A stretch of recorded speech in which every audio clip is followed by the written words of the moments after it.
May umalis ba naman na follower ko sa TikTok dahil dun sa aking nirecord kahapon na anong tawag yun? Ang konti na wala ng followers ko. Please naman mag-follow naman kayo sa akin. At may pakinabang naman tong TikTok ko. Joke. Ay, ganun talaga pag tinamaan. Ano ba yung sinabi ko yesterday?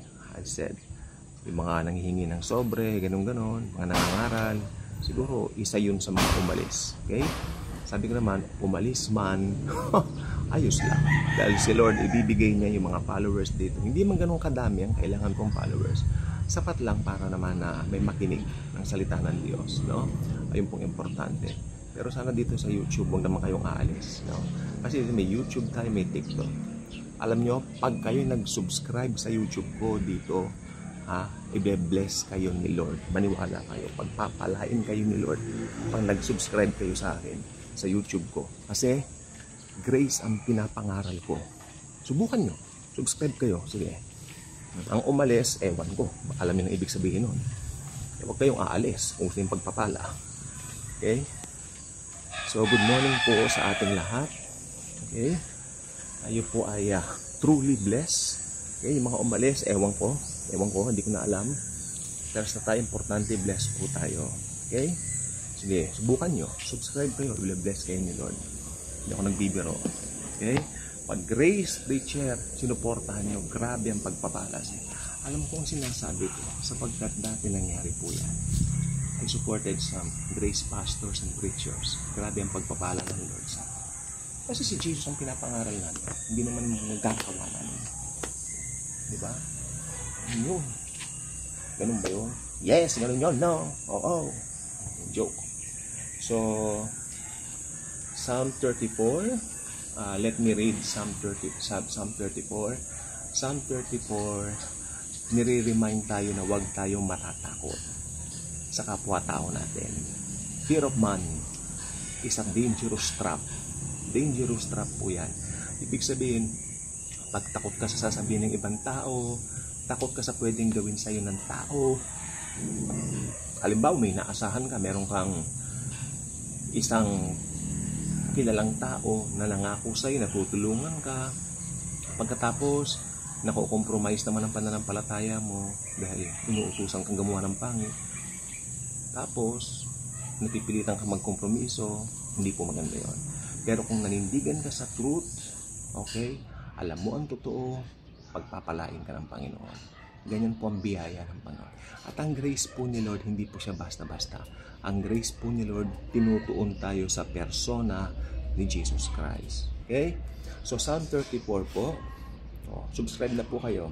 Psalm 34, may blessing po nag-subscribe. Promise. Psalm 34, ito nakalagay. Umpisa natin I will bless the Lord at all times. His praise shall continually be in my mouth. My soul shall make its boast in the Lord. The humble shall hear of it and be glad.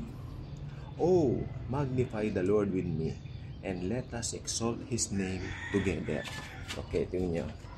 My soul shall make its boast. Makinig po mabuti. Yung number 2 maganda.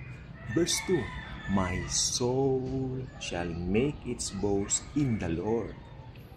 The humble shall hear of it and be glad. Okay? So, kanino ka nagbo-boast? Masama ba magyabang? Hindi. Kung ipagyayabang mo si Jesus, maniwala ka sa akin, hindi masama magyabang. Pwes, magyabang ka na.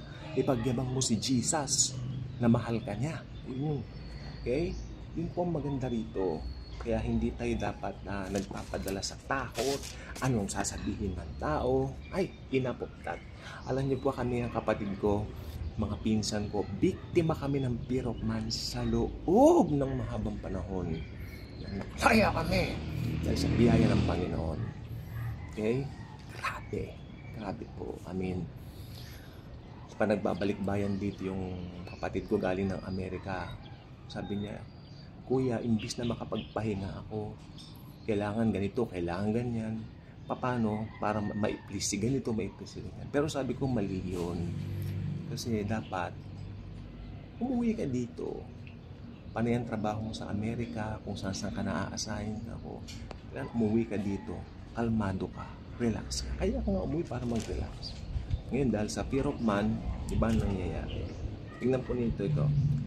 Verse 7, the angel of the Lord encamps all around those who fear Him and delivers them.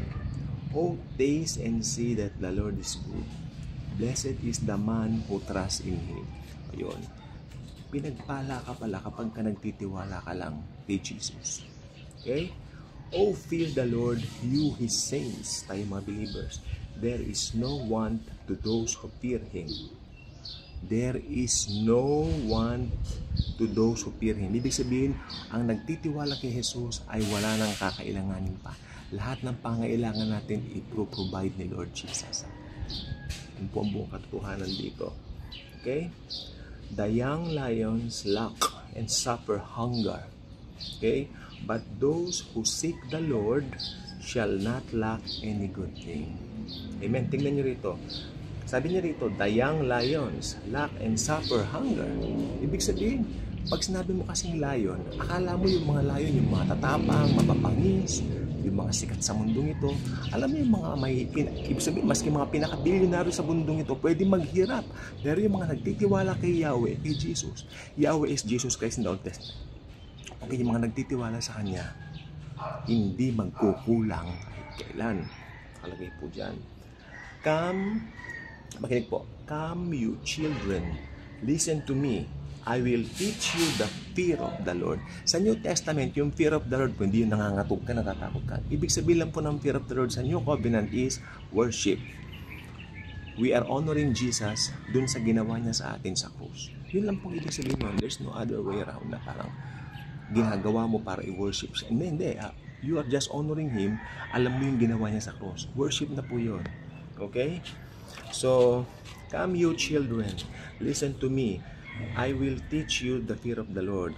Who is the man who desires life? Who is the man who desires life? I mean, sino yung gustong mabuhay ng matagal? And loves many days that he may see good. O, yung mga gustong mabuhay ng matagal para makakita ng maganda pang araw sa kanyang buhay. Sabi niya rito, keep your tongue from evil and your lips from speaking deceit. Ayun, sa Old Covenant kasi puro gawa eh. Di ba? Huwag kang magsinungaling. Di ba? Huwag kang magsalita ng masama. Pero sa New Covenant kasi, dahil na kay Kristo na tayo, may bago na tayong spirit. Kaya ang gagawin lang natin dito, lagi tayong mag-worship through honoring His finished work on the cross. Okay? Yun po ang maganda rito. So, depart from evil and do good, seek peace and pursue it. Tama naman. Lagi mong hanapin ang kapayapaan. Kaya ako pag maingay, pag magulo, medyo lumalayo ako. Kasi hindi ka makakapag-devotion, hindi ka makapagbabasa ng maayos. Diba? Mas maganda yung tahimik talaga. Kumpi lang dito. Diba? The eyes of the Lord are on the righteous. And His ears are open to their cry. Paano ba tayo naging righteous? Nang manampalataya tayo kay Jesus Christ, naging righteous po tayo. Kaya lahat ng prayer natin bilang righteous dahil sa ginawa ni Jesus, kaya tayo naging righteous. Pakikinggan. Malapit na po matapos. Ayan na. Okay? Sabi niya, the face of the Lord is against these who do evil, to cut off the remembrance of them from the earth. Ibig sabihin, pag masamang tao, pag nawala na, wala na. Diba? Hahatulan na lang yan sa Gehenna. Pero yung mga gawa niya rito sa lupa, hindi na maaalala. Ganun lang yun. The righteous cry out and the Lord hears and delivers them out of all their troubles. Maliwanag po yan. The Lord is near to those who have a broken heart and saves such a contrite spirit. Many are the afflictions of the righteous, but the Lord delivers him out of them all. He guards all his bones, not one of them is broken. Evil shall slay the wicked, and those who hate the righteous shall be condemned. The Lord redeems the soul of His servants, and none of those who trust Him shall be condemned. Tama naman po. Dahil nagtiwala tayo kay Jesus, hindi na po tayo ko-condemn. There is now no more condemnation in Christ Jesus. Kaya tayo mga mananampalataya, ang balad po natin. Alam niyo itong salmo, pagbabasahin natin to, lagi nating gagamitin yung lens ng grace. doon sa ginawa ni Christ. Kasi kung titignan mo talaga yung context nito, Old Testament pa rin to. Pero pag ginamit mo lens ng grace, mas maganda.